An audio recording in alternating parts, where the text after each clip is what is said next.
Hello guys, in this episode of Street Photography Challenge we're going to learn about rat's perspective. So we're not just going to learn about it, we're going to practice it, because that's the whole point of these little challenges, is to try all these different techniques and eventually perhaps find your own style of street photography. So most of us are used to shooting from a nice view. It's a default position for most of people when shooting with a camera. Why? Because it's kind of a natural way how we see the world. But if we change our perspective, or if we go down and see the world through a rat's eye, we might see something interesting. We might switch things up a little bit.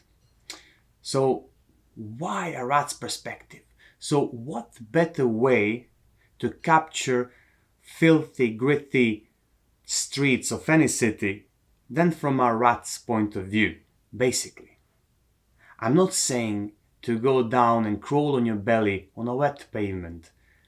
Most of cameras have adjustable viewfinders, but if you don't have a camera with adjustable viewfinder, if you haven't decided to invest in a camera yet, and you're still shooting with a phone with your manual settings, a good idea is to practice another additional technique of not looking at the viewfinder as you're taking these images. Take it as an additional challenge. So what you have to keep in mind is the focusing distance. That's the most important bit to have good images when doing so. Okay, now you decided to take pictures from different perspectives. So what else you have to decide before you even start this? You have to decide on your look, your feel of your images. What your images are going to represent. And the biggest thing that is going to determine the look of your image is your aperture. So obviously you have two options for this challenge. Either to have your aperture set wide or narrow. So if you decide to set it wide, that means you're just focusing on immediate distance and the rest of it's blurry, right?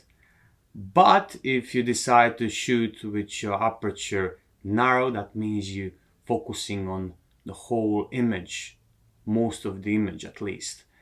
So these two techniques are very different from each other, but both can produce amazing results if done correctly. So if you choose to do a set of images, I would advise to stick to one particular technique, because then you'll have some consistency with your images. Okay, so basically go down on the floor, take pictures, use your adjustable viewfinder if you can, and choose the aperture. That's all you have to do. So now I advise you, dedicate a whole day of doing this, and in the end choose 4 to 6 images to make a set of those who represent this style the best. And most importantly, have fun shooting. And now I'm gonna leave you with some technique and tips.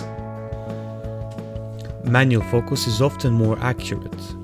Autofocus might struggle to determine the correct point of focus because the ground is so close.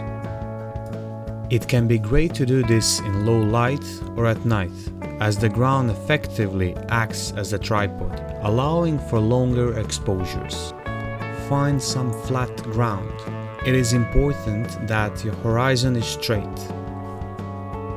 Wet pavements are great for this, especially in low light. It's worth getting your knees wet.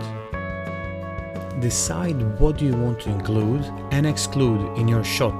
Street debris, as broken glass or cigarette ends, can add to the composition, but they can also be an unwanted distraction. A right-angle viewfinder or a waist-level viewfinder is really valuable for this challenge. And that's about it. So thank you for watching until the end. Now you get to see the photos I made. And I have to say, I couldn't decide which looked better, black and white or color. so I am showing you both. Let me know in the comments which ones you prefer. So changing perspective really makes a difference when you're stuck in a rut. Not that I am stuck in a rut, I'm constantly trying new stuff since I've been doing these little challenges, but it's still refreshing to do something a little bit different. But in the end, never mind me. Mostly I'd like you guys to try this and let me know how it went. And finally, if you want to support the channel, you know the drill. Like, comment, share, subscribe. And thank you so much for watching. I hope the video was helpful and see you in the next one.